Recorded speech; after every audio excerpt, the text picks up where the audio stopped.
And good evening, everyone, and welcome to Study and Stay in Turku, organized by Study in Turku, Turku Business Region, and higher educational institutions here in Turku.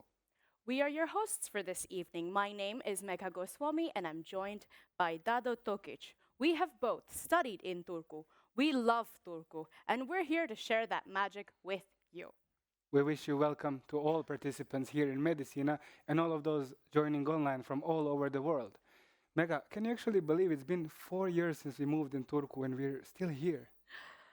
Nope, it feels like it was just yesterday when I was trying to remember the names of university buildings and getting lost right before my lectures. Yeah, that's happened to me too. I've been late to quite many of biomedical science lectures and some of UTU ambassador meetings. Speaking of which, I came into today I was wearing the ambassador hoodie. Me too! You have your too as well. Yeah. Oh, that's so cool. From both being biomedical science students to UTU ambassadors, and now you're event hosts for this evening. Maybe that's why 4 years have passed by so fast, because we've been so active and busy right here in Turku. I cannot agree more. I must say, even though some people may argue that Turku is a bit of small city, I was very happy how compact it is. And that is one of the reasons I actually stayed here, even though I can tell you I got some chances to change the location, but I decided to stay in Turku. Although sometimes in the winter, like in this period of the year, it can get quite dark. Have you ever gotten used to the darkness yet? That's a very valid point. Unfortunately, no. Especially for me, coming from India, where we never have a lack of sunshine. Do we have participants from Asia today? Can you raise your hand or say here? Oh, that's so many. And what about Europe? Do we have any participants from Europe here? Not so many, but Oh, come on, there are. quite enough, I would say. Wow. So, based on registrations, we have individuals from over 50 nationalities participating. So, it is truly an international audience, and we have an equally spectacular show planned out just for you. Yeah, first and foremost, we will have Erica Terranova, the most amazing keynote speaker today, coming from Moomin Characters, where she works as a marketing lead, as a marketing growth lead, and she will talk about her journey. How did she lose her way and then found it back in Finland? Followed by nothing less exciting, we have two career experts, Jonathan Murphy from International House of Turku and Johanna Varjonen from Teleste. The fun continues with an interesting panel discussion with alumni from higher education institutions of Turku. We have Tsushen Rautio from the University of Turku, Robin Hormans from Turku University of Applied Sciences, and Yimong Chen from Obo Academy. By the way, Mega, while I was in dressing room, I found this fishbowl. Do you know what the purpose of this? Oh, don't you know? We've gathered some interesting situations in Finland that we're going to pick during the event, and our experts and panelists will have a chance to share their views and how to work through these tricky situations in Finland. Oh yeah, I totally knew that. It sounds very cool.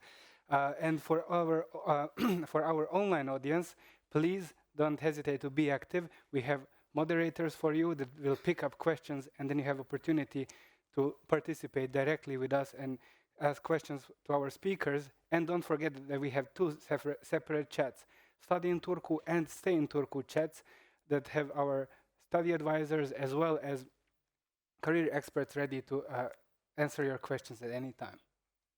Finally, if you post something from this event on social media, please remember to use the hashtag StudyInTurku and TalentTurku so we can find you. So without further ado, let's get started.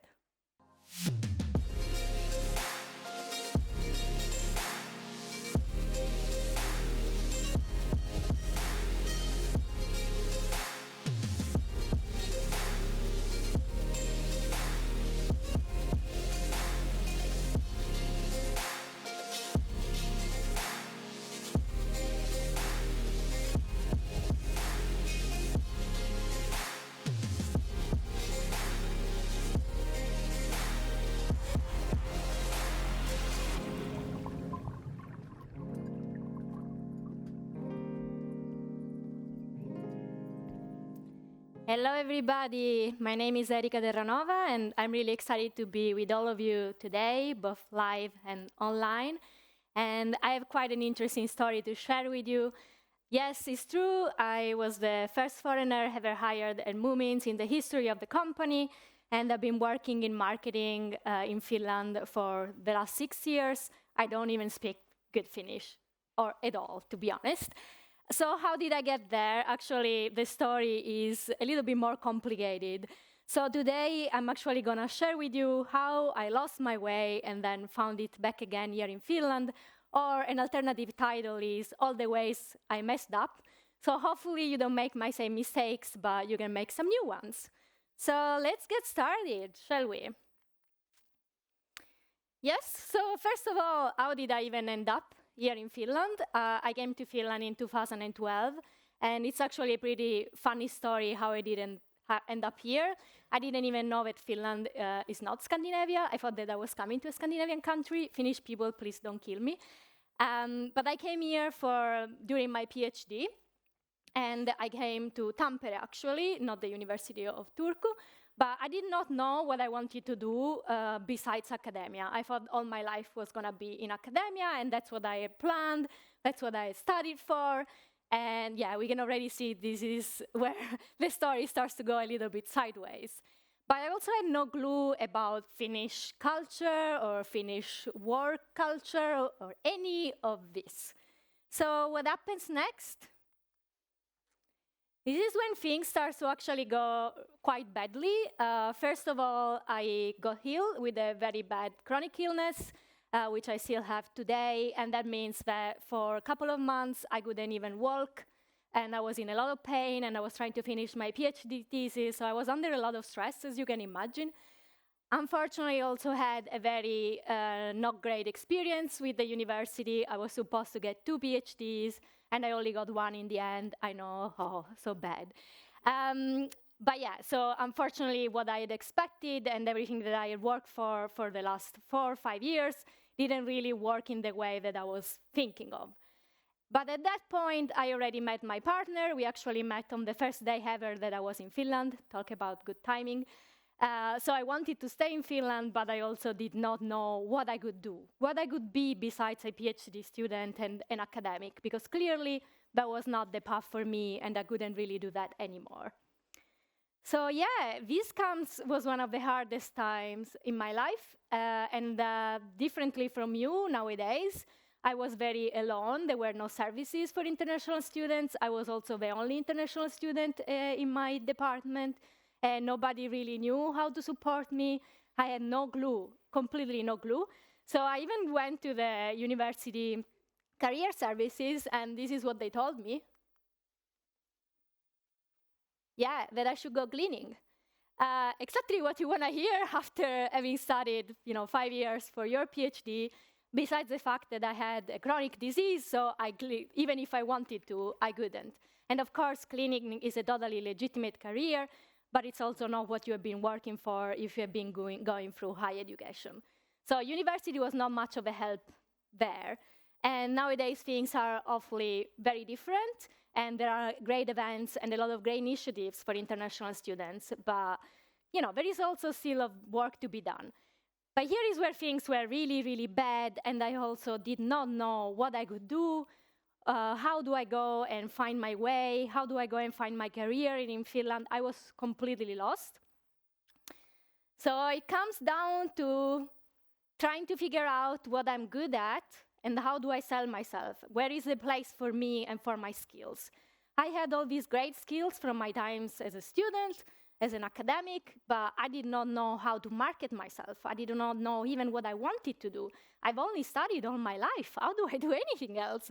Which business is interested in my skills? So I really had to start from what I'm good at. What I'm good at, what I can offer to any companies, independently from the fact that maybe I don't know everything yet and I don't have all the skills yet. But start from what you're good at and what you're passionate about, and that will guide you. And I started to realize that, okay, actually one field that might be good for me is marketing. Then refine product market fit. This is marketing lingo, but basically it means as a job seeker, I'm the product, and I have to find the right fit. I need to find out if there is a market for me as a job seeker, as an aspiring marketer in Finland.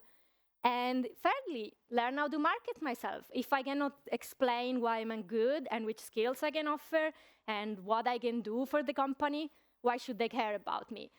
I'm sorry to say this took me a long time to figure out. This was not an easy or fast process, especially because there was nobody I could ask these questions to. So I was 100% on my own. And this is a big reason why today I do a lot of mentoring for international students. I review a lot of applications, CVs, I mentor startups. I really try to do my part to help other international talents because I've gone through it and I know how hard it is. So, yes, what I was doing wrong, a lot of things. I was not networking at all. I did not understand that this was important in Finland.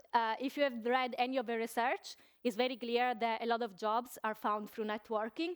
And there is also research proving that if you are an international student and you are only networking with other international students, you are at disadvantage. You have to network with Finnish people because those networks are actually the ones that are more likely to land you a job in the future. I was also spamming applications. I was sending my CVs to a lot of different applications, a lot of different jobs.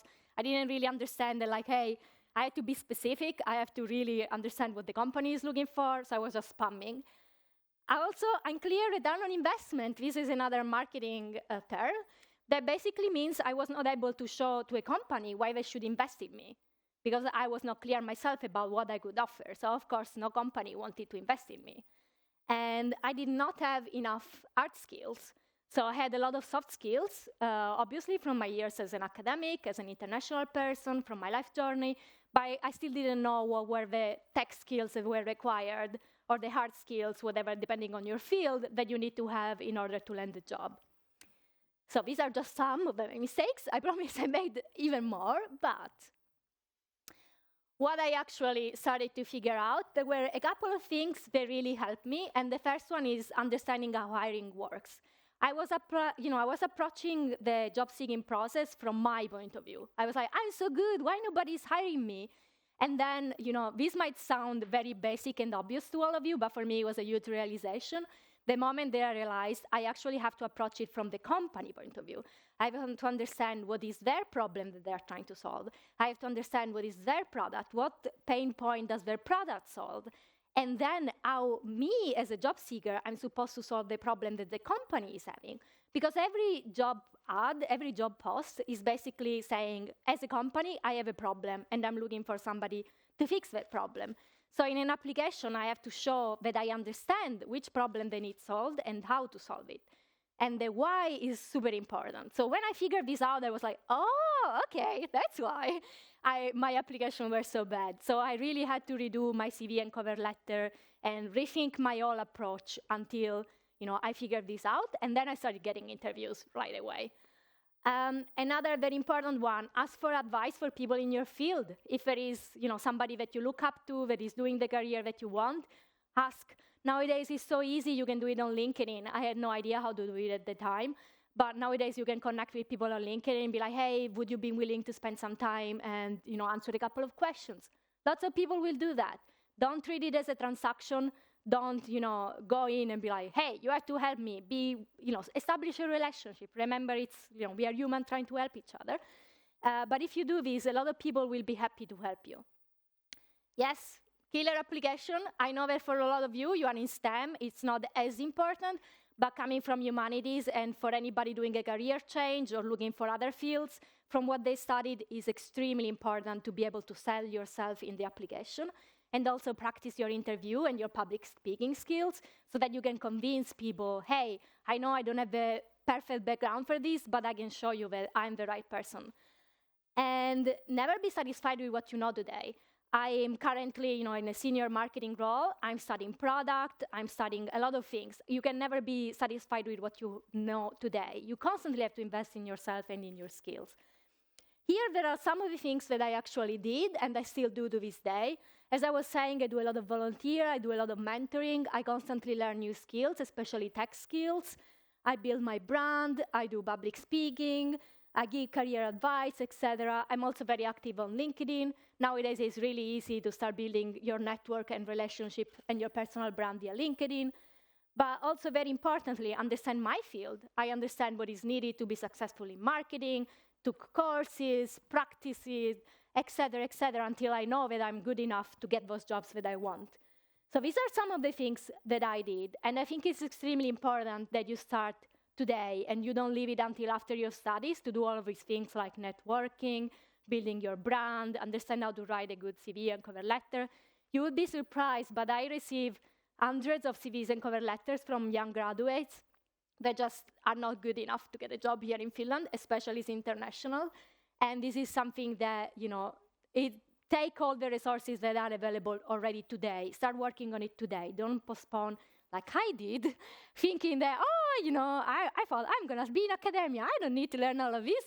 Life actually can change in ways that you don't expect. So, yes, so in the last 6 years, I've actually built my career in Finland. Another interesting fact, the job that I now have at Moomins, not only I was the first foreigner ever hired at Moomins, actually the job required fluent Finnish and Swedish. And then I came in and I was like, you don't need Finnish and Swedish, you need me. And they were like, oh, right, yes, we believe you. And they hired me. So to get to that level, of course, this required a lot of work. I'd never studied marketing in school. I just learned marketing by doing it. So there are lots of professions where, if you are interested in, you can really learn by having the willingness and curiosity and drive to go after what you love. And even if you already know which field you are interested in, start to think today what is the career path that you want to take. Start talking to the people that are in that role today so that you can get all this experience and learning. And here are some of the things that I thought to highlight. Of course, there is Moomin, there is product, because now I'm working on this Moomin brand dashboard. So I'm not only doing marketing, I do analytics, I do product. I actually started more in content, and now I'm doing numbers. And I'm like, who is this person? I did not know that I could do this. But all of you could do anything as long as you want it and you are committed to learn new things. And then the third picture is actually from some of my volunteering activities. We organized the first Diversity, Equity, Inclusion conference ever in Finland. It was in Helsinki in September.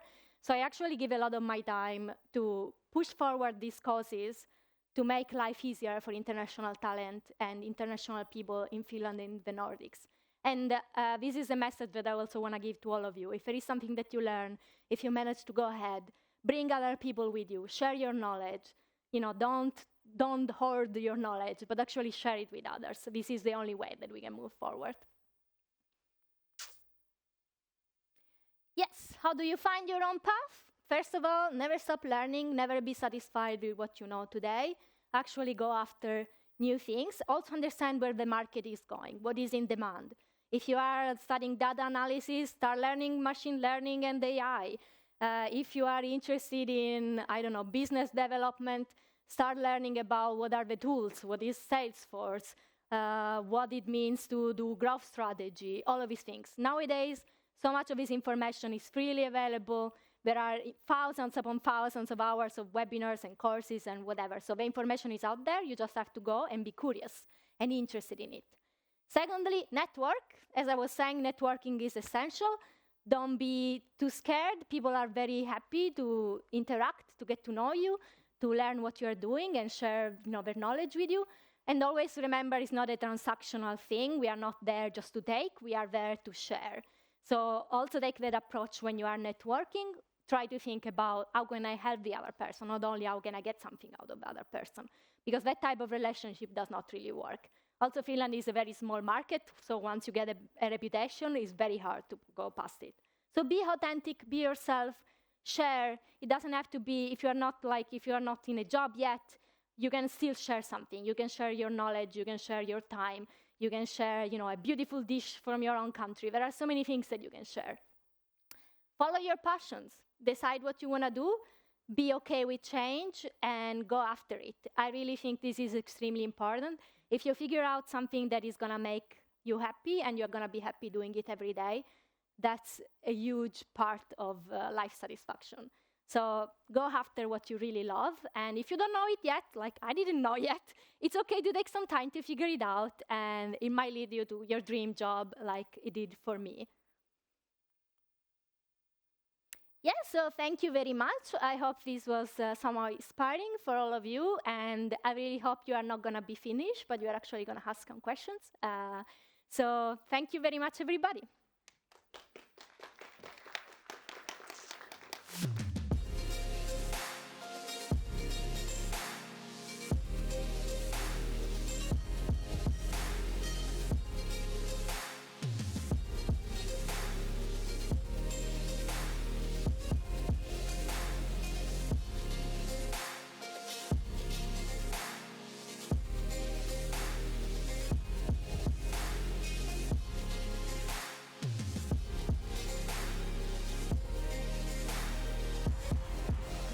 Too busy taking photos.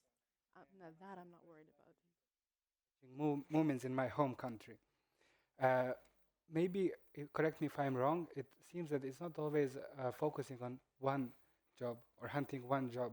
That from your example, it seems that sometimes it's very important to change few jobs in order to land a dream career. Yes. Is that what you were also? Yeah, I think it's very important to learn continuously. So if you are in a job in which you kind of finish learning, you have to be ready to move on to the next one. Otherwise, you will be stuck and bored. At least that's how it works for me. Yes, thank you. We have been having quite active chat, so I'm gonna ask you some questions from Yes. our audience. One of them is how to network with Finns when are you still in the university, and very often people fall into this international bubble. So do you have Yeah. any advice or experience in that? Well, I was outside today and I just went out to people. Some of you might recognize me, and I just introduced myself and asked, what are you doing and who you are? And let's just talk a little bit. It's that simple. It does not have to be complicated. Of course, it does help if you join, hobbies. So there are like a lot of Finnish people, a lot of my Finnish friends, we met through mutual hobbies. So that's another good one. Volunteer groups, student associations. We need more international students actually in student associations and student politics. But it really comes down to just being willing to step out of your comfort zone and say hello to somebody. Thank you. Well, you said at the beginning that about your Finnish skills, and Yeah. we have very often we have a question about language, and Yeah. we have it on our chat as well. Do you have any advice of learning language for business? Oh my God, I'm the worst person to ask. To be honest, I always say this, I made the decision early enough. I could become very good at marketing or very good at Finnish, and I decided to be very good at marketing because it would take the same amount of time and effort. And I was like, yeah, I'm not that interested, so I'm not the good person to ask this. Personally, I think you have to understand your field. There are fields in which you have to learn Finnish, there is no way around. And there are others in which it's more important that you know other skills. So it might be that you learn Finnish, let's say, to a B2, and then you are competing anyway with native Finns, and they've studied a lot more things that you haven't studied. So in my opinion, then it would have been more worthwhile that you have actually learned machine learning, because then you're going to find a job no matter which language you speak. That's a very good point. Another question is for your job interview at Moomin. What Yeah. did you do differently? So first of all, I prepared a killer case, and that's my, this obviously does not apply to all, for example, STEM jobs. But if you're applying for any job in marketing or growth or business, etc., it's not enough to just send your CV and cover letter, but like actually building a case already. So I presented a killer case, to be fair. That was a big one. So I made sure that they understood what I could bring that nobody else would be able to bring. And actually, after my interview, apparently they went to one of the bosses, and they were like, "We didn't understand a lot of what she was saying." And we're like, "Okay, that means that you need to hire her." Yeah, I would say be exceptional, go the extra mile. Don't just be satisfied with like basic applications, but actually deliver extra value whenever you have a job that you really, really want. I must say, now you got me. I just want to go and apply for a job Yes. because that sounds very inspiring. And we have quite active chat, so I'm trying to pinpoint Should we ask some if questions. somebody from the audience actually has a question? Or do they want Is- all the spotlight to be on the chat? Yeah. Is there someone? Yeah.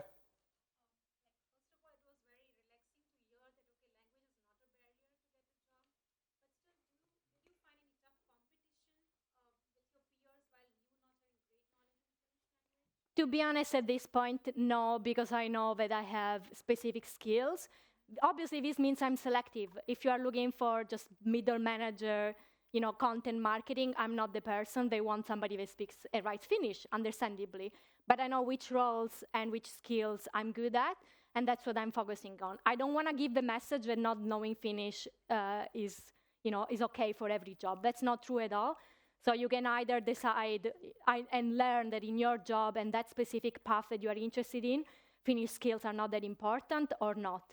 Like for me, I know I will never be able to do marketing in Finnish. It would require a level of native understanding to do copywriting in Finnish that I will never get. So I would rather learn technical skills, and that's my cutting edge. But for other jobs, if you are working, I don't know, medical field or this type of things, then yes, you do have to learn Finnish. So it's really field dependent, but I also want to make it clear that it's not true for everybody that, hey, you have to learn Finnish and that's it. Because then maybe you spend a lot of time learning Finnish and then you go to competition anyway with native Finns and they know more skills and then they always pick the native Finn and you're like, oh, but I studied so much Finnish. And I'm like, I'm not even competing with those people. I'm competing to show you that I have these skills in which Finnish does not matter. Yeah. Wow, thank you, Erica. Thanks. There's so many questions, but unfortunately, so little time, so we cannot keep on because we have a tight schedule. So I would just say, if you have more questions, also for you guys online, please connect with me on LinkedIn, and I will do my best to answer to everybody. Thank you. Thank you very much, everybody. Thank you, Erica. Thank you very much. And now we move on to our expert chat, where we will have a short discussion with two career experts. So please stay tight. But before that, we will watch one introductory video for this event.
And welcome back. We are here for the expert chat, and today with me are Johanna Varjonen from Teleste and Jonathan Murphy from International House of Turku. So would you like to introduce yourselves? Sure, if I go first. Sure. Great.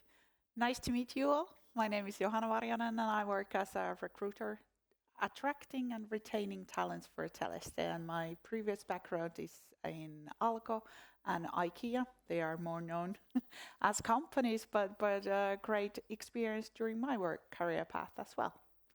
Please go ahead, Jonathan.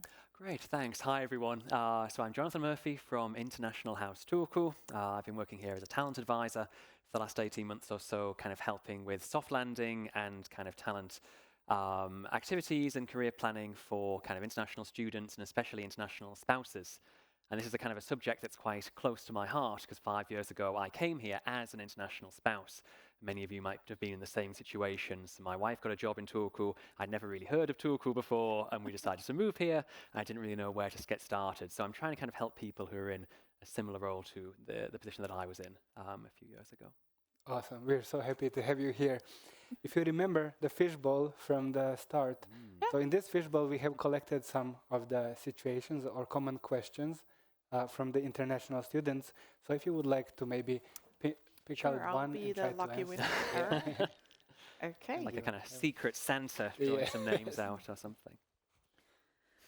So here was a question that I will start in a junior role in my field. How much own initiative should I take? Should I take extra responsibility to impress my team or stay in my role?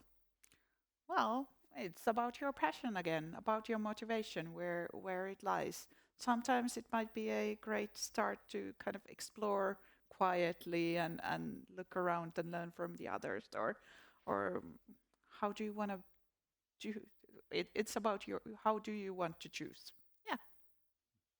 Yeah, and I think it's always a good thing to kind of go that extra mile, like you know, and similarly to kind of what Erica was saying as well. Like I know that certainly in the roles I've had in Finland, often you get hired on a project for one thing, and then someone asks if you can help with something else, or you take some initiative, and then suddenly you're working on a different project, and then your contract gets extended, and then other people know who you are, and this again kind of all helps with kind of building your career here. So. Yeah, and you might not even know what are your passions before you start or start trying firstly. Definitely. So I can go next, and this is kind of a classic interview question, I think. What should one answer to the question, what are your biggest weaknesses? Everyone's favorite. I love that I pulled that one out there. Bowl, everyone's kind of favorite question, regardless of what culture you're in. I think interviews always kind of have this thing. Again, this is it's difficult to give kind of one solid answer, like, yes, you should always just say that you are weak at working in a team and then just leave it at that. Of course, it really depends on the role you are applying for. If you're applying to a role that generally has a lot of time working in a team, then maybe you do not want to lead with that as your weakness. But I think it would maybe go down to two things. One is kind of framing it in a way that you are aware of that weakness. And I guess what the recruiter kind of wants to know is you've identified the weakness, and what will you do about that weakness? Is there anything that the company can help you with that weakness? Can the company actually support you through professional development to address these kind of weaknesses in your kind of professional working kind of style? And the second thing would be to kind of be like honest as well. I know there's always a temptation just to say something like, oh, my weakness is that I'm such a perfectionist and I'm so great at everything and I can't decide. But I think kind of having that honesty with the recruitment team and with the interview panelists as well is maybe something they can normally realize if you are kind of telling them some kind of tale, unless you are very good at lying. Yeah, tell about the learnings that you have done during your career or life, and what are you working with, and what have you recognized? What do you want to learn and do differently? Yeah. I also do, with my own company, personal assessments where we are more concentrated on the person's strengths. So what makes you a perfect candidate for this, and how we can use the potential in you. And I think that is more guiding the answer through that. But I also offer these services for you. Yeah, definitely. And something that just comes to mind there is when, often it's difficult in the moment, in the heat of the interview, to kind of have these things. So kind of preparing in advance and talking about these things in advance. And I know that's something that the university career services, at least here at the University of Turku, and I'm sure the other institutions as well, do very well, is kind of mock interviews and these kind of discussions where you can kind of map out your strengths and weaknesses in advance. Similarly as well at International House Turku, we can also kind of help with this, and through that dialogue and through that process with an advisor, you can kind of realize these conclusions, as you were saying. Amazing answers, I must say. I learned something new as well. Johanna, I would like to ask you as well. You have been through many companies and quite different. You have been to IKEA, which is quite international, and you've been working with Alko, which is Finnish company, and you have your own company. So what would you maybe have like? What would be your experience from these different companies? For what would you tell to our international audience here? Yeah, with every experience, you get to learn something new. I also have worked for a margarine factory, learned to do margarine in a ISO standard environment, which was also an experience. These are all something that you put in your bag and carry it around with you for the rest of your life, and it is really interesting to see a different variety and a different environment in many ways as well. And how, for instance, Alko as a Finnish company, Mm? do you have any comment on how do they treat the international applicants? Because it's definitely the main language of work is Finnish, so how do they look at that? Yeah, it is the working culture or think that it is really Finnish spoken company. But for example, in IKEA, it was already chosen that the company language was English and Finnish. And for example, in Teleste, the company language is English. These are kind of small steps, but they help also to bring more diversity in the company. Yeah. And for Jonathan, so you came here to study, and then you have been Uto ambassador. That led you to also the work you're doing. So, is there any advice from a different perspective now, as a former international student, that you would take, not as a career advisor now, just from your experience as a student? Sure, and I think really the experience I had as a student here often does inform, in a way, the advice that we give. And actually at International House, we have quite a few of us are kind of Turku alumni who've kind of stayed here. So I think that undercurrent kind of runs through the work that we do. But generally, I would kind of say, well, as you mentioned, I was an Uto ambassador, and it was kind of a funny thing, because I came here and I started my master's here when I was kind of almost 30. I had a bachelor's and a master's from my home country, and I was kind of thinking, well, maybe I'll just kind of get in and get out of here. I'll just go to the lectures. But I've kind of done the student groups, the student politics, the ambassador stuff like 10 years ago, and, I'm just going to kind of concentrate on the studies. And actually, I was thinking about PhD as well, which is a path that I did not go down in the end. And then I saw the advert for Uto ambassadors, and I was like, oh, well, maybe I will go for this. And really, that is probably one of the best decisions I made during my time at the university, because it kind of got me meeting new people, it got me involved in different events and activities, and it kind of in some ways gave me, I guess, like the confidence, like, okay, even though I'm kind of a student in my second round, I still have things to offer here. And that kind of led me to apply to an internship, and that internship led me to apply for a job, and that job led me to apply for this job, and then here I am now kind of 2 or 3 years later. So really kind of pushing yourself out there, I think, is some of the best advice you can have. And if any of you are thinking about being an Uto ambassador, then I couldn't recommend it highly enough. It's good. It's really nice. It's good. I've been one as well, and I can recommend it. So for both of you being career experts, there's some questions in chat, and I do think you get this one a lot, but some international people are having really hard time applying for jobs, and they say they apply for hundreds or thousands of jobs, and they always get rejected, and then it affects their mental health and their mood and their general motivation to proceed. Do you have any comments on that, or maybe advice? Well, yeah, it's about believing in yourself. You are a talent person. You have your own unique talents, and believe in those. Try to describe them for the recruiting company or hiring company, and try to find the opportunities to use them. And otherwise, then find a volunteer work or something like that where you can do your passion as well. Yeah, I totally agree. And I'd also add, I think this element of support is something that's very kind of undervalued in a way, like a job application and job kind of, career work in some ways is a very isolating process. It's something you do on your laptop, kind of in the library, or occasionally at 4 a.m. when you can't sleep, as I used to do. In some ways, like, it's important to remember that you are not alone in this. Like, so many people are kind of going through the same thing, and there are activities and groups, well, like the Auto Ambassador Scheme, or like the work that the Turku Business Region does, for example. They've been running their kind of career sessions with International Working Women of Finland. And this environment where you can kind of share your successes, your failures, best practice, different tips. To my mind, attending these events and participating actively adds to so many columns that we've talked about, kind of support, networking, knowing what to do, getting some help.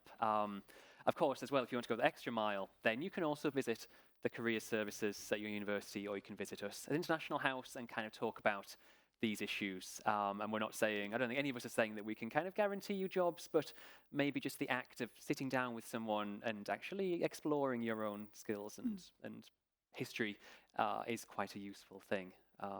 But yeah, I understand, and it is difficult to apply for jobs here as international. Like, in some ways it's hard to sugarcoat that, but there are definitely things you can do to give yourself the best possible opportunity, and certainly kind of networking and finding your support for that is something that can help, in my experience. Yeah, it's good to spar and also ask for feedback with the company. If you're thinking that you would be the best match for them and you don't succeed, it's always good to, and you can always ask.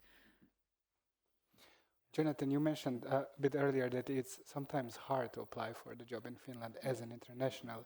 So maybe I can ask you, is there anything specific for Finland that is a bit different than applying in the other countries, maybe in Europe or somewhere else? Sure. Well, a couple of things come to mind, and my kind of background in England, where I'm from, was kind of public sector work. So I was kind of working as an administrator in the National Health Service, and then latterly for a university as well. So I've never really been involved in the private sector and the startup side of things. So the recruitment process that I'm used to is kind of this quite traditional thing, kind of CV, cover letter. The first thing that comes to mind is both of those documents are often very different in Finland to in your home country. So the idea that you just send out the same CV that you've been using quite successfully maybe for the past 10 years in your home country, that won't necessarily work here, even if you do translate it to English, or it's in English already. I think you have to kind of match the format of your applications to the Finnish market and kind of try and really kind of break down any barriers recruiters might have when they see that, okay, this person doesn't have a Finnish name and their Finnish language skills aren't necessarily fluent, like, okay.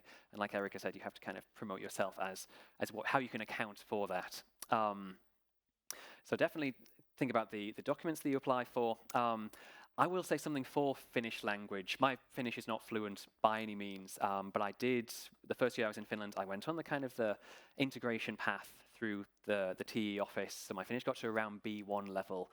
And in the current role, I mean, I can share quite openly, my current role, they were looking for a native speaker of English, but the job application and advert, crucially, were in Finnish.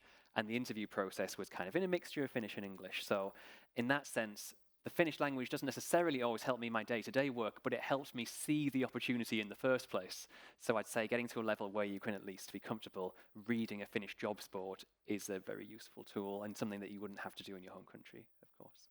But it's, that really helped me anyway, because I was like, okay, Finnish word for native English speaker. Yes, I'm in here. Nice, thank you. And maybe for Johanna, since you changed a few companies in Finland and you have experience already, how would you assess the Finnish, how does Finnish working or how companies, how do they assure work-life balance and the well-being of the employees? Yeah, it is really crucial. It's the core of the business idea and the people who make it, that we need to take care of them.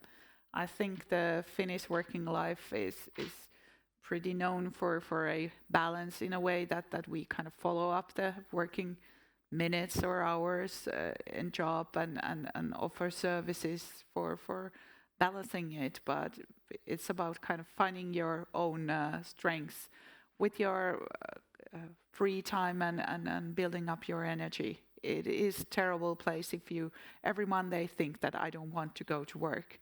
you should make the best of it.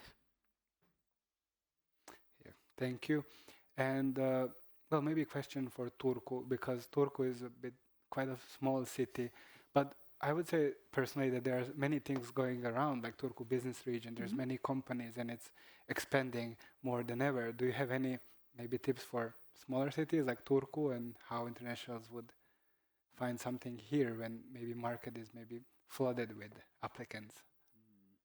It's so funny that everyone kind of talks about how small Turku is, and when I moved here, Turku is double the size of the place I was living in England. So in that sense, I was like, wow, this is such a big city. So it's a matter of perspective. But yes, in general, so Turku and southwest Finland are quite small. And I guess the advantage and maybe disadvantage of that, depending on your perspective, is that it's quite easy to find an international network quite quickly, but people all know each other. So the kind of impression you make on one person could very quickly travel around Turku, and you tend to see the same types of people at events, the same type of people on kind of projects. So in that sense, it's quite accessible, I would say, in a way, to be really at the heart of international activity here. Like you kind of attend these kind of, quite visible events, and the Career in Southwest Finland, I'm sure one of my colleagues can put that in the chat. The Career in Southwest Finland website has a kind of events page, and any events happening in English designed for international talents are on there. And just by kind of starting to attend some of these things when you are new here, you can quite quickly build a network, I think, which is kind of, so in that sense, I'd say it's a nice opportunity to seize, because maybe it's not like a kind of a bigger city where you are really trying to struggle finding the right person. Like here in Turku, it's like you speak to one person and they're like, oh, I actually know this person. And then that's the best type of networking here, I think, for a small city. Yeah, the network helps networking. Yeah, well put. Okay, so networking.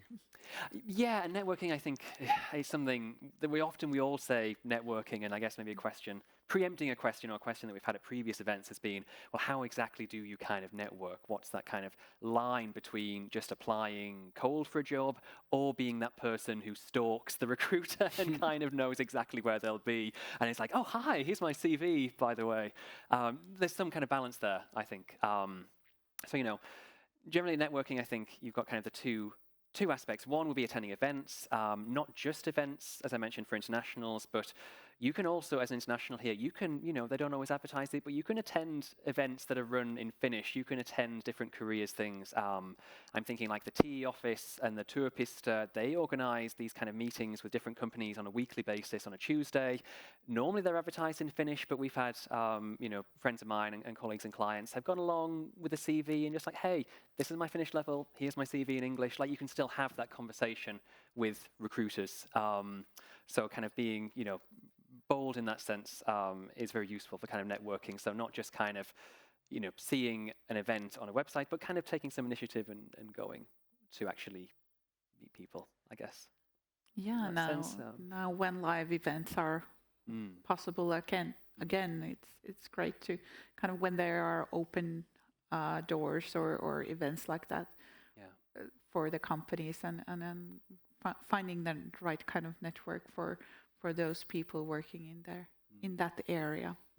Finding a person, they can guide you to the next one. And certainly following on from that, kind of digital networking as well is something that we're all kind of quite aware of. And as someone who did not have a LinkedIn account when I moved to Finland, I soon realized that this is a very good tool. And again, you can kind of do your homework. You can explore when you're applying to a job, okay, this is where my application is going to actually go. This is probably the person who will read it. This is the person who is kind of open to having quick conversations about roles. Or if there's a role that you are not suitable for, but you like the company and this person's hiring, then you can reach out to them and say, hey, these are my skills. Do you maybe think there's something might be coming up in this area? And these, politely put short messages are, in some ways very valuable. And there's no guarantee, of course, that anyone will respond to you. But you have to kind of cast that line, if we're using a fishing metaphor. You have to kind of cast that net out wide and not just wait for the job adverts to come up to you. You have to kind of often go and find what you are looking for.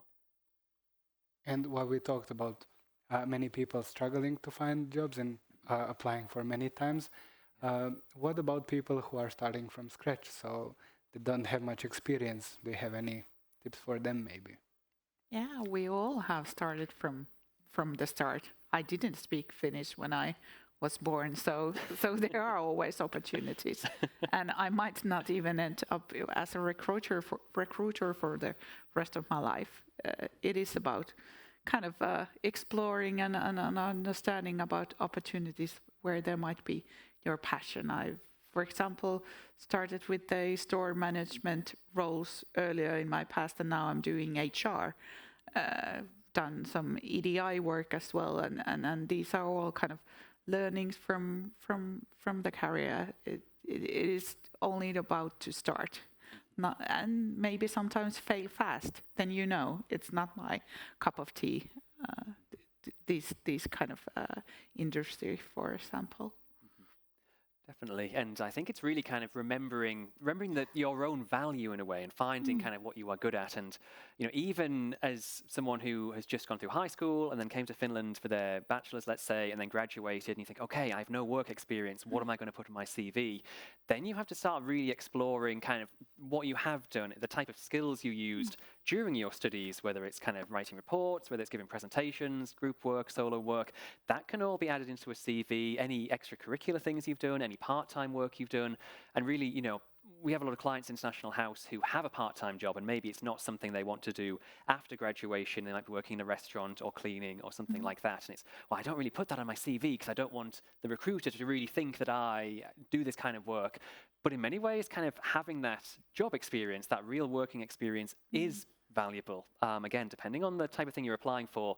Certainly in my experience, most of the interviews and recruitment processes I've been in are all very interested to hear about the things I've done in Finland, even the part-time stuff I've done in Finland, compared to the stuff I wanted to talk about, which was my career back home. Like, yes, in England I used to do this, full-time work and speeches and blah, blah, blah. And it's like, okay, but yes, I see here that you did some part-time work 2 years ago for a month with a company remotely. How was that? And that, I think, is, I don't know, maybe from the recruitment perspective, would you agree that it's kind of valuable to put your part-time work? Well, yeah, of course, and an understanding about the working culture also in that country. It is also that in this role I learned about these things and then find out that I'm really motivated in exploring more demanding roles, for example, for my future, as my experience in my education also gives me great strength for this. Yeah, so the quick answer would be that yes, hopefully, ideally, even people starting from scratch can still produce a high quality CV. It's just a case of maybe taking the time to map out and explore kind of what they have to offer. So you would say that also it's good to include some things that are not always fully relevant to the job, but some hobbies as well that show that people are also they're quite active beside their career life, so they have some other passions as well. Definitely, and I think most recruiters kind of they want often. When from speaking to recruiters and speaking to kind of people who hire, often of the people that apply for a job, let's say like 50% of those people could do that job. They have the skills, the professional background to be a success in that role. So then it starts coming down to these finer lines. What have you done? What do you have the potential to do? What can you deliver to the company? How can you kind of break down different barriers that the company perceives when they go to hire you? And that is a tricky process, I guess, and there's no one answer for one type of CV, but I think just kind of remembering to tailor your CV. That, again, is advice. We've had some comments about people who've applied for lots and lots of things. I think, in my experience, if you are applying to 100 jobs and not getting anything back, then it becomes a case of being more selective and tailored and really kind of rewriting, spending a longer time writing your CV well for one company than sending it off to 20 companies on the same afternoon or something. Thank you. Yeah, and job seeking is a full-time job. Also, it requires also hours of work to kind of keep holidays also from it sometimes, and staying optimistic and positive. Thank you. Unfortunately, we are running out of time, and I must say I wish I had this talk with you too a couple years ago, but that is why we are having you today, so we can help another new international students. So thanks a lot for this talk. It was really informative and very amusing, if I may say. And thanks for coming here. Great, thank you very much. Thank you everyone for Thank listening. you. It was our pleasure.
it's time for the alumni panel discussion, a part of the evening I'm sure a lot of you have been looking forward to.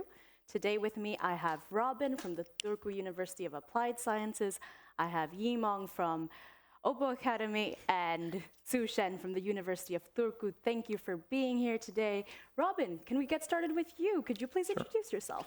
Yeah, hi, I'm Robin Hormans, and I am a Turku IMK alumni. I moved into Finland in 2008 with Erasmus student, but the other way around, as in the Erasmus student was a Finn who I met in a bar in Antwerp, and she brought me home here.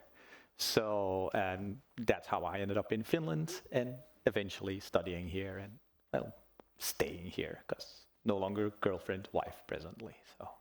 Wow. Well, I think your story matches a lot of people, maybe in the audience, and I've met quite a few non-Finns with the exact same story, yeah. but we're happy that you're here. Thank you. Yimong, what's your story? So I came to Finland in 2015 for my bachelor degree. After that, I moved to Turku and continued my master degree at Åbo Academy. And I actually recently graduated in this July. Thanks. And then I continue as a coordinator for the same master degree program at Åbo Academy side and also for Turku Bioimaging. Wow. That's so good to hear, because I also studied biomedical sciences, and I'm so happy to see so many biomedical science enthusiasts here. Yeah. What about Tsu Shen? What's your story, and how did you end up in Finland? Yeah, hi, my name is Zhu Zhen. I'm from Taiwan. Actually, like before I moved to Finland, I actually worked as a research assistant at Academia Sinica. And I still remember the day when I told my boss that I'm going to move to Finland to be with my spouse. And then he was like, oh, okay, I support you. And then I was like, and feel quite touched. And then he told me that don't forget your original intent. So I moved to Finland. I have no idea what will happen to me. None. I just took the Finnish language course, and I forgot to tell that I came to Finland in 2014 summertime. So actually, I got into the University of Turku in 2018, and then graduating in 2020. So the reason why I came here today is just to share my story. Yeah. Well, we're so excited to have you, all three of you. Okay. And let's dig deeper. Let's get our dandy fishbowl and... Okay. Okay.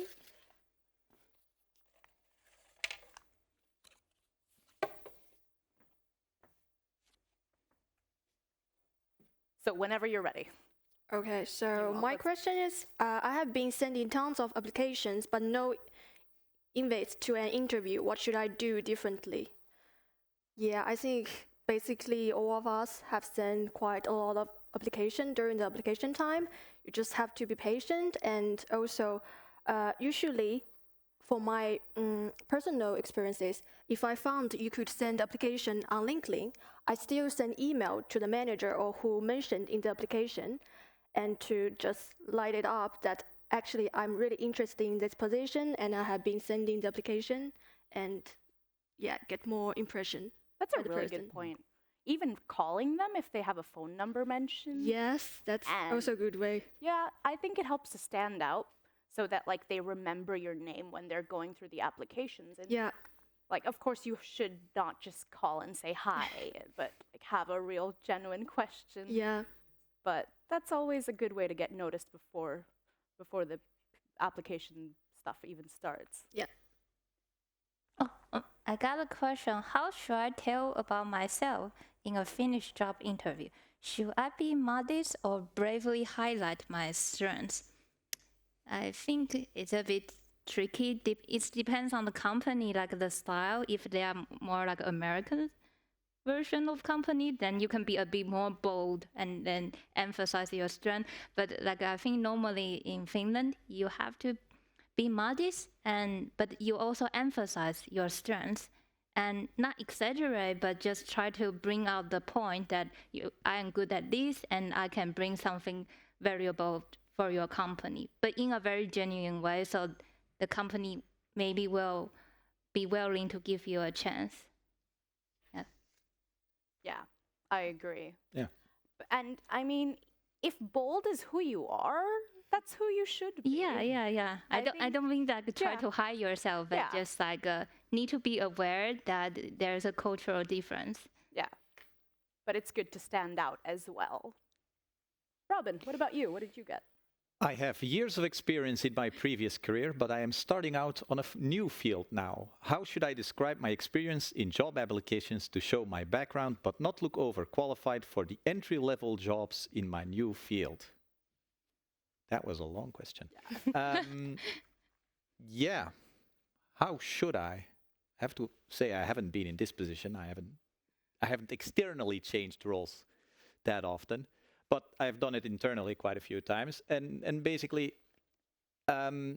it's always a point of like making sure that the interviewee that they know that that you're there to learn, even though if you are a senior manager in one role, if you're switching to another branch in your own company, you're the trainee, and that's why you're there. You want to be the trainee, and that's what the message I think that you should convey in that conversation more than all. It's like, the second that you're not willing to learn, then that's the end.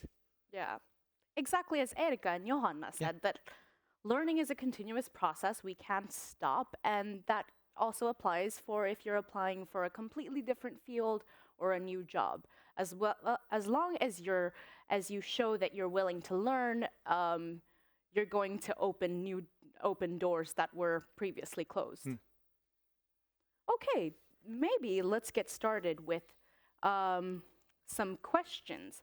So, Su-Shen, what kind of obstacles have you faced during your job hunt? And how did you overcome these obstacles? Yes, well, I constantly fail during my job search. Like, I feel like I'm near to get a job, then I realize, oh, there's no spot for me. And then I finally got a full-time position, then I realized that I started doubting myself, my qualification, and I lost confidence, and I gradually feel lost, and I didn't know what to do. I don't even know what I wanted.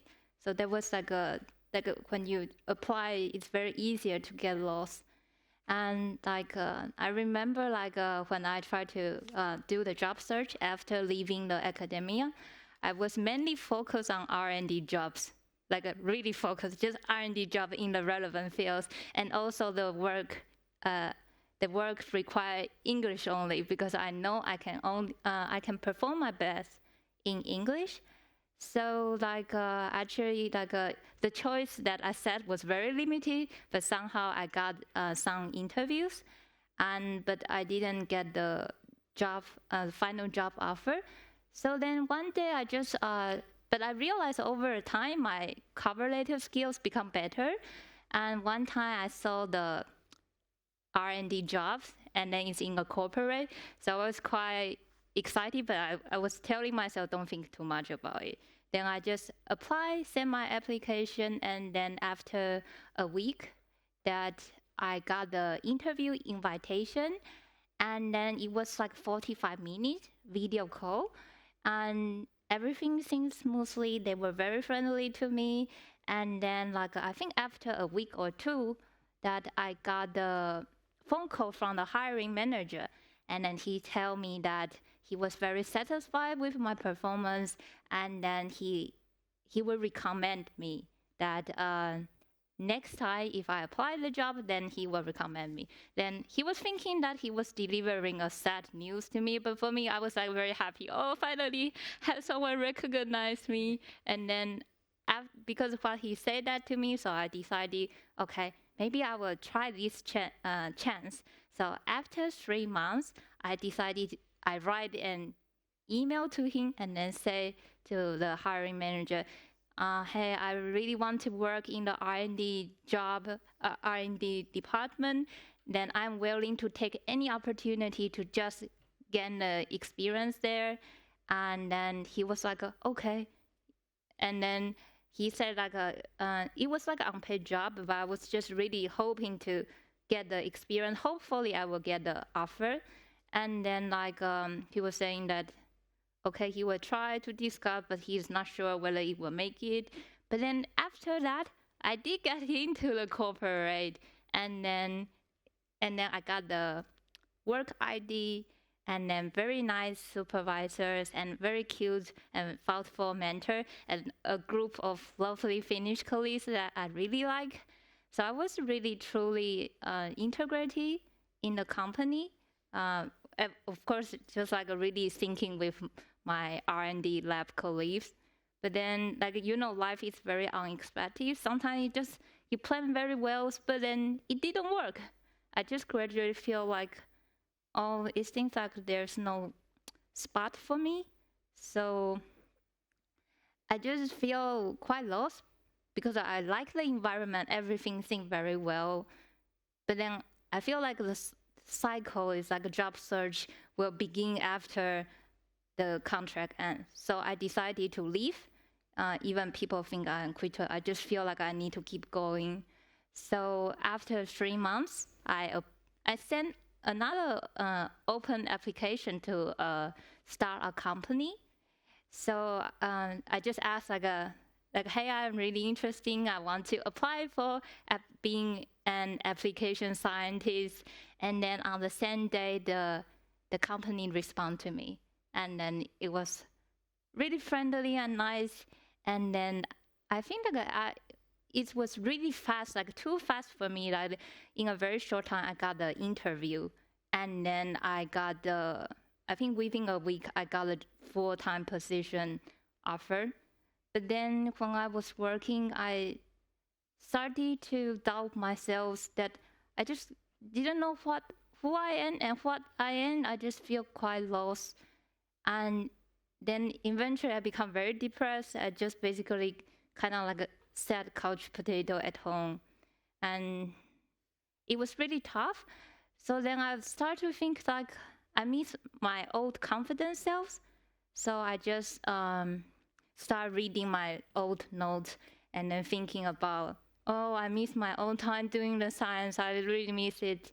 And then I realized that when I read my notes, I just know that doing science is constantly fail, that you always need to, if you encounter failed experiment, then you try to improve and analyze what is the cause and then try to improve. But I didn't apply these kind of concept to myself. So I decided to make an experiment to myself, that I start to analyze myself and then the skills that I have, and then also my strengths. So based on my skills and strengths, I start to look at the LinkedIn and then see the job description. And then I start to collect the information from the job post. This skill the company want, and then this qualification for that position is they decide to have. So also what the employer wants. So I basically collect all the information and then start to see the overlapping pattern. And then I also identify my weakness. So I know that I lack of some skills that I want to do and need to learn. So I decide to make many little goals to achieve my goal. The end goal is for switching my career. So that is every time when I achieve my little goal, then I feel happier. So gradually I feel more confident. Then that is how I try to pick myself back to my original self. That's a great story. Yeah, sorry I talked too long, but I just want to share this kind of thing because it's very easy to get lost, but you always need to try to remember yourself. And it's tough, but it's not impossible. So it should be always positive. You can cry at home, but still need to cheer up. Yeah. That's a great point. Yimong, Yep. what tips do you have for the audience to think outside the box for building a career? Build a career. Maybe In Finland. In Finland, I would say maybe you have to stand out also to show your ability and talk to people, like everyone mentioned networking. And you need to also see your weakness and try to achieve like your goal, a short-term goal, long-term goal. And yeah, I think most important part is to talk to people. Don't get locked yourself, because every time you have like a new conversation or discussion, you can get more information from yourself, also from the people you were talking to. Yeah. Yeah, and also you could like do things that are not considered general, like networking or work searching. Yeah. I got hired because I kept doing like hackathons, like go build games with other students. I had nothing to do with my study field, which is networking engineer, but I just like doing it. And I sent out like 100 like job search questions for like internships or can I come work there, or this. Like, nobody replied. I did those hackathons, and then Microsoft contacted me, like, want to come work with us. So just doing things that are not necessarily in the long-term plan, but that you just meet people and have fun and be you, it can really help, I think. Be spontaneous. Yeah. Yeah. See where it leads. Yeah. Still don't know how a network works. Yeah, I'm terrible at it. Yeah, same here. Yeah, I think the word network is thrown around a lot, Yeah. but it can be difficult to know what that really means and how you can apply that to the working life situation. How does meeting people for coffee for an hour or so, how is that going to improve my career? That can be a bit difficult to understand. But now that it's been 4 years in Finland, I must say, I wish I knew sooner how important it is to have a very good network. And there are people in this room that I've met years ago and we're still in touch. And I did not know that when I first was here, and it was just a month in Finland. But we are still in touch, and they are the people that become your community. Robin, if you could go back in time to your studies, so I have a time machine for you right here, Okay. and do one thing differently in the past that might have helped you today, what would it be? Drink more. No. I think that is a rough question, because I threw you in the deep end. Yeah, I can honestly say that I think that mistakes are worthwhile. I mean, I would not want to make the mistakes that landed me here, because I like where I am now. And I got here by making all those mistakes and learning something from them.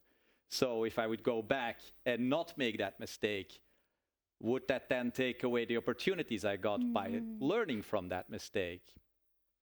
So then the lesson here is keep making mistakes. Yeah, make as many stupid mistakes as you can. That's what you're a student for. Like seriously, you should make mistakes. It's as long as it's not in your grade, because your grade should always be perfect, of course. But like doing dumb things is of course a different thing. But an honest, like, I just tried and I failed. Try something else. What's wrong with that? Nothing. Like, and going back and fixing those things, that would be a disservice. Absolutely. And you never know what you actually get from that mistake. Yeah. You might consider it a mistake at the moment, but for example, for you, things turned out better in a few months' time, and it was an opportunity. Yeah, from sad couch potato to be happy person, I think. Yeah. Okay, so now some questions from the audience.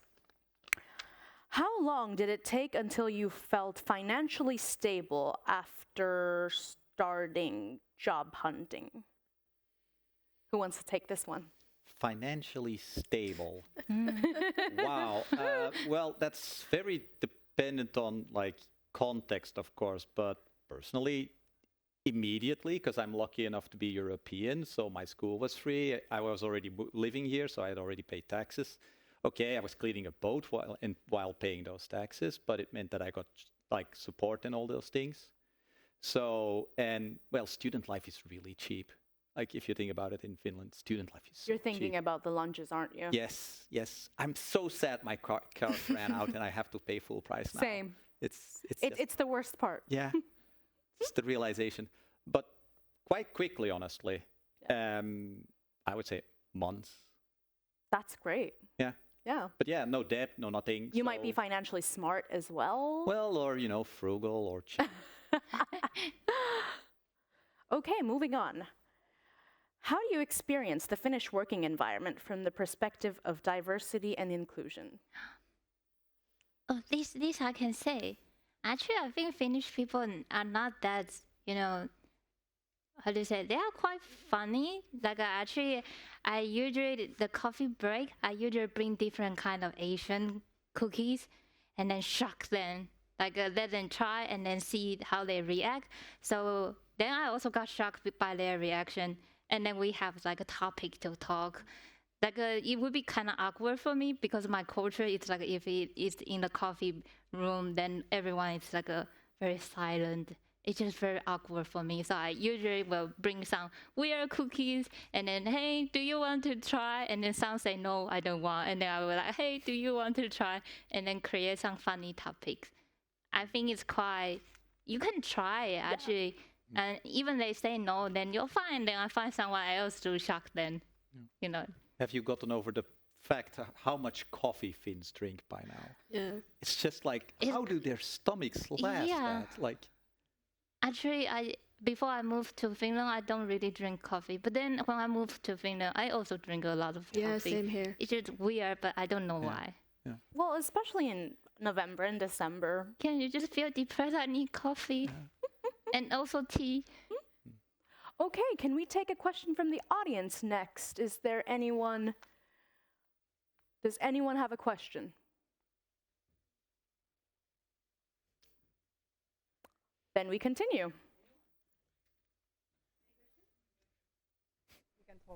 Okay. Yeah, I have a question about your studying life here.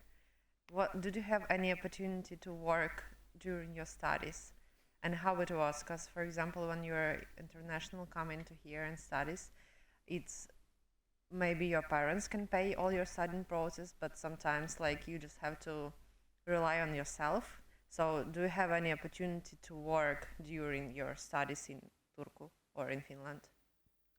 Maybe I could say because I have done a tons of different kind of part work during my study. It really depends on what kind of work you're looking for. Because if you just want financial support, it's very easy to find a job.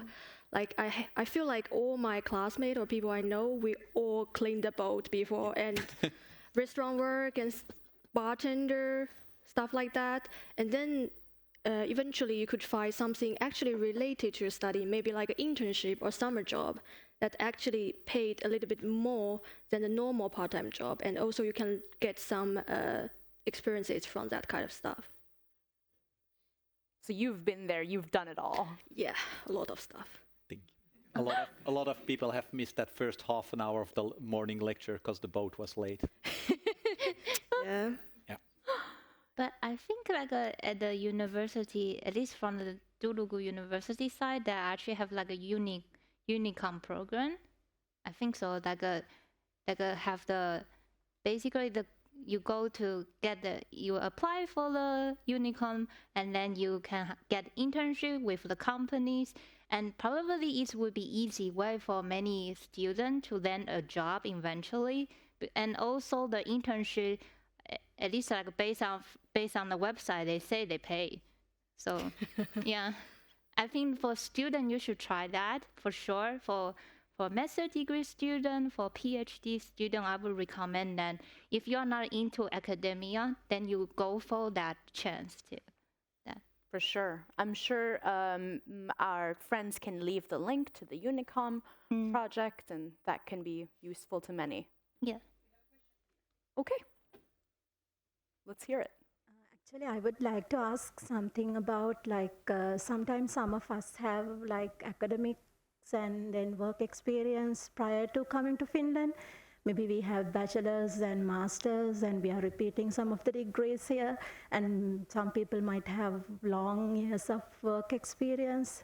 So how do you think that? Is there any way that we can relate something into the Finnish job market, or is it really challenging? I think you should definitely include in your job application. Yeah, at least in my case. How about you, Robin? I was working in a food market before I moved to Finland, so I just went higher education here. I wouldn't know. I moved right after my bachelor's and I didn't have any work experience outside Finland. So, but that's a really good question. And I must say that I understand very much wanting to include that part of your life, that substantial part of your life. And I agree that you should probably bring it up in interviews, add it to your application. However, there might be a little bit of bias of companies and workplaces wanting experience in Finland because they aren't able to really understand how much you know from your home country. And It'll vary very much. Yeah. Like if you're from a European country with already equated educational path, Yeah. it'll be a lot easier. Like quite a lot of my courses from in the past got like equated easily, Okay, and so okay. that was quite nice. But Yeah. So it depends. it depends, Yeah. I'm sure. Yeah, hi. I have a question basically to each of the panelists. What would be the reason that you would say, like, why should people actually stay here in Finland and in Turku more specifically? We often mention spouses, but what about those who do not have Finnish spouses? Why should they stay here? Find spouses. Oh God, I have a really good one for that. I was actually quite recently asked on Reddit something quite similar. And it's like, I couldn't live in a country with 11 million people on the same square meters as Uusimaa anymore. I would just go nuts. I mean, Finland is beautiful, it's calm, the nature is everywhere, and everything just works here. Like, look around, everything just works. Why would you not want to live in Finland? You're sick, go to the doctor, it's just there. Like, your phone, like, everything just works everywhere. That and find a Finnish spouse, they're lovely. He already has might one. Watch, yeah, my wife might watch that. He already has one. Not a Finnish spouse. Okay, what about you? What are your reasons? So why should I stay? Yeah. I found a job, so I stay. Also, I think Finland is a really nice country because when I just graduated from my bachelor, I was trying to look for different master degree program. I also got accepted to Iceland also and Germany, but I didn't go because I had a boyfriend that time, not anymore. But anyway, and then after this master degree, I feel like I kind of like Turku. Before I was like, I came from a not that big country, not that big city in China, but much bigger than Turku.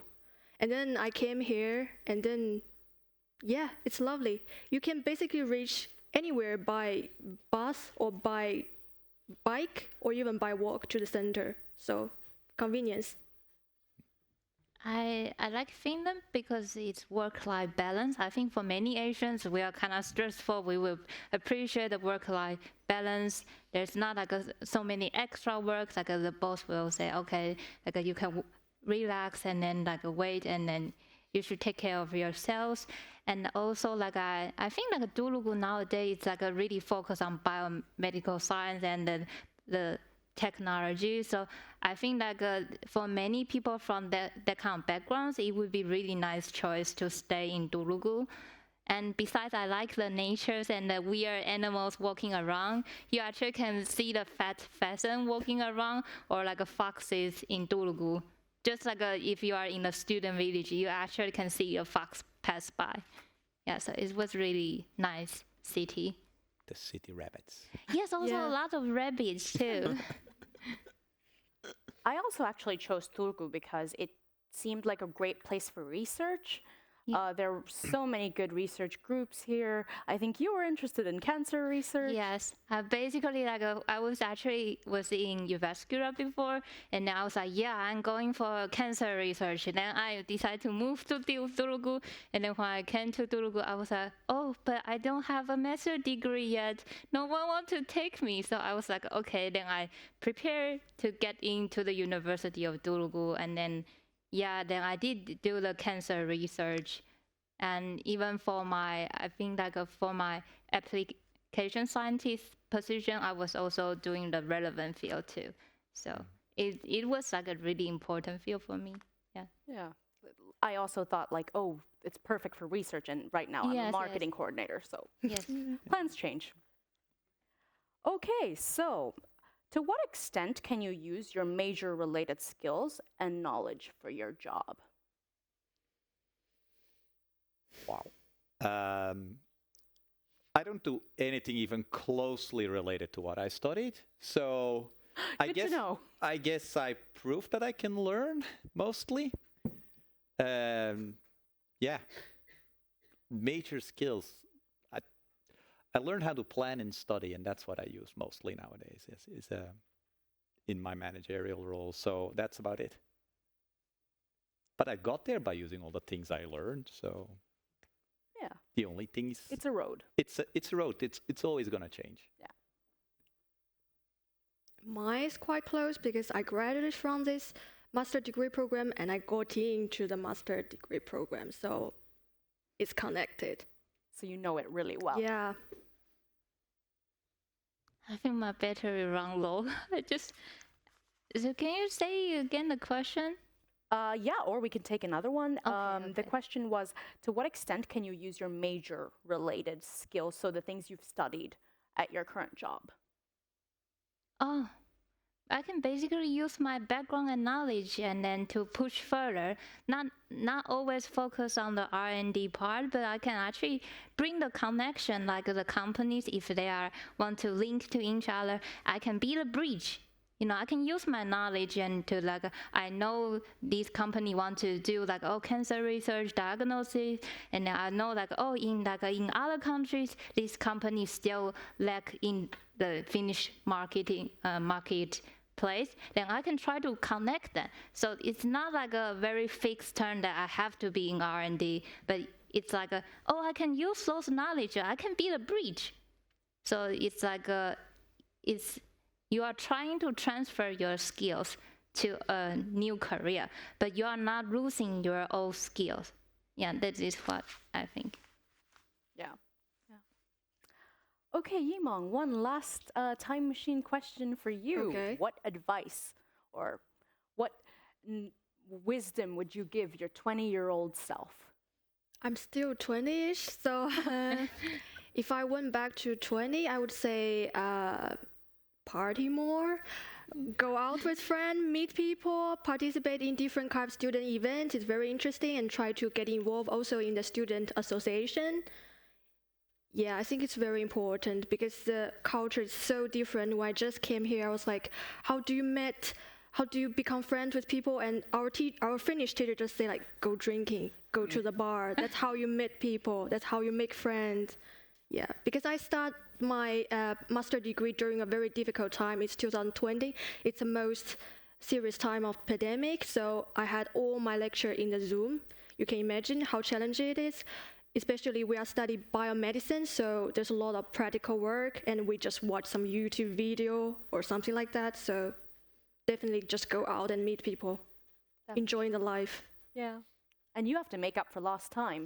I'm still go partying. Yes. Extra. Yeah. So Robin, are you also 20, or do you have some advice for your 20-year-old self? Oh, God. Well, let's see. Maybe finish that thesis a little faster next time over. I mean, I fell into that I went to school to get a job. I got a job, and the thesis was just lying there for a very long time. So it would have been smarter to do it quicker, so that then I could have moved on to the master's faster now. So I'm sure the audience hears that. yeah. Hey, thank you so much for such an interesting conversation. Unfortunately, we've run out of time, but we have learned so many interesting things. Party hard being the main one, Yeah. among other main messages. But thank you so Networking. much. Networking and party hard. Yeah.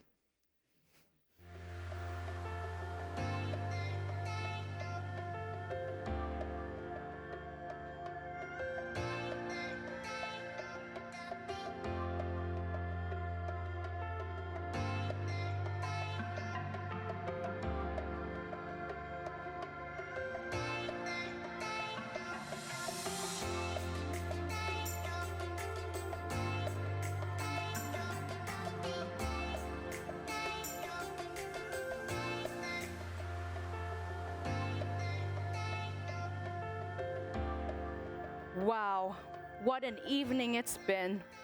It's such a rare opportunity to hear so many success stories, expert advice, and alumni stories all on one single platform. I'm feeling inspired and frankly a little bit sad that this event is coming to an end. What about you, Dado? I'm still very excited from these talks, I must say. And I actually learned quite a lot today, and I hope you all did too. And if you want to know more, please visit our event website. And in case you tuned in late or missed the whole event, don't worry, it will be recorded and uploaded later. Yes, thank you once again to all the speakers this evening. We've been so lucky to have you, the event organizers, Mama Creative, Suvianni. Thank you so much for doing such a fantastic job. In case you would like to ask some questions to us or the speakers, please feel free to connect afterwards and send us a connection request on LinkedIn, and let's keep the conversation rolling. Yeah, and big thank you to audience here and also our online audience as well. And for the audience here in Medicina, don't forget that after this we have sparkling and some cocktail bites, so try to use that opportunity to talk and connect to some of our amazing speakers today. And for the online audience, we actually hope to see you next year here in Turku. Last but not least, if you're making any posts from this event, remember to use #StudyInTurku and TalentTurku. Thank you, Dado, for such a wonderful evening. Thank you, Mega. Thank you, everyone. That's a wrap for us. Thank you so much. Thank you.